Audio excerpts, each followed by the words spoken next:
DJs and musicians don't know jack shit about sound, unfortunately.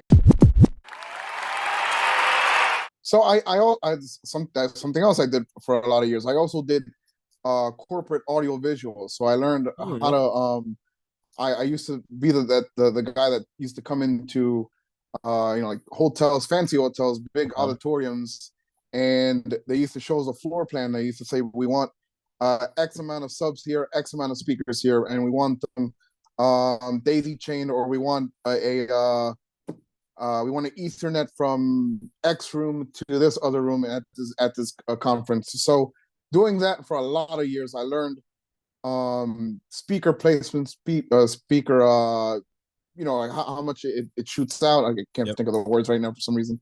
So I learned about speaker placement from doing AV gigs. I learned a lot from doing AV, and AV work I got into when I quit my day job to do this full time. Like at the time, I only had like a few gigs on the weekends just to do bars and clubs, and I did like Uber on the side and also AV gigs on like maybe 2 or 3 a week.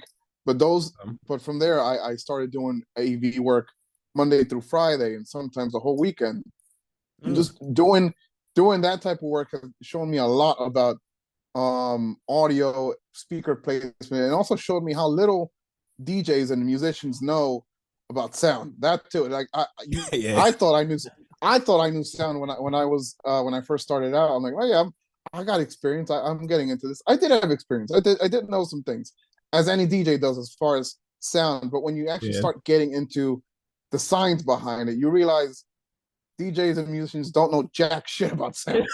Unfortunately, yeah. I'm one of them, and I went to grad school for like sound recording too, and I still.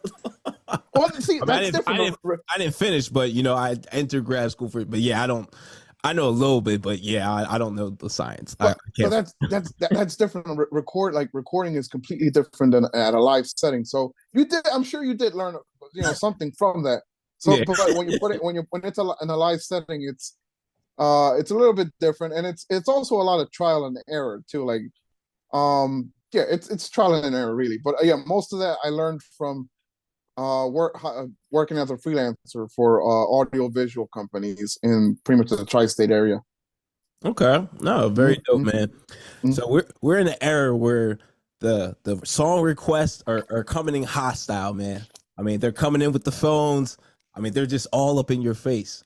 I need to know, how do you handle a song request, man?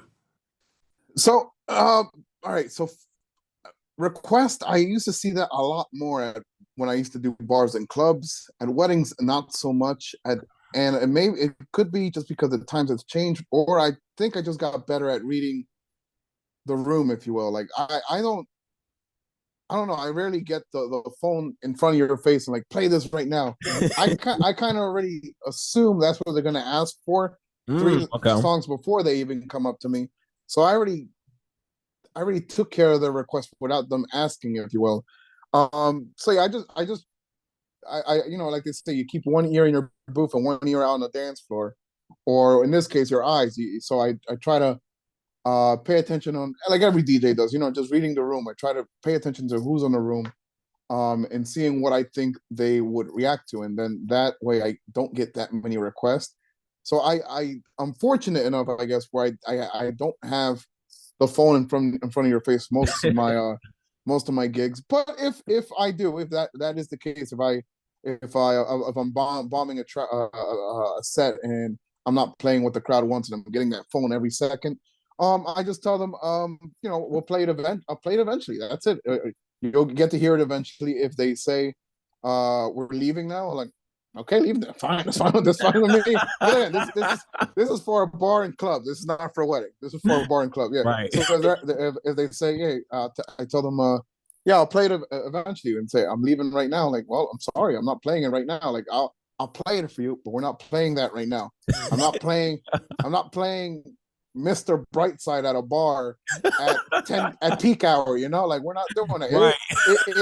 It is a hype track. It is a song where everyone reacts to, everyone's drunk. That you want to save that for for last, or the last 15 minutes at a bar or club when Right. everyone's dipping or whatever. That's when you save that track for. So I tell them, yeah, I'll play your song. Just give me a minute to mix it in. And if they get very if they get I don't know, antsy, or they get impatient, that's on them. They're gonna hear the song eventually, but they gotta wait pretty much. I'll play the song where I think best fits. I'm not catering to one person to ruin the entire dance floor. Right. You want to focus on the dance floor and take care of that one person eventually when the time is right, if you will. Yeah.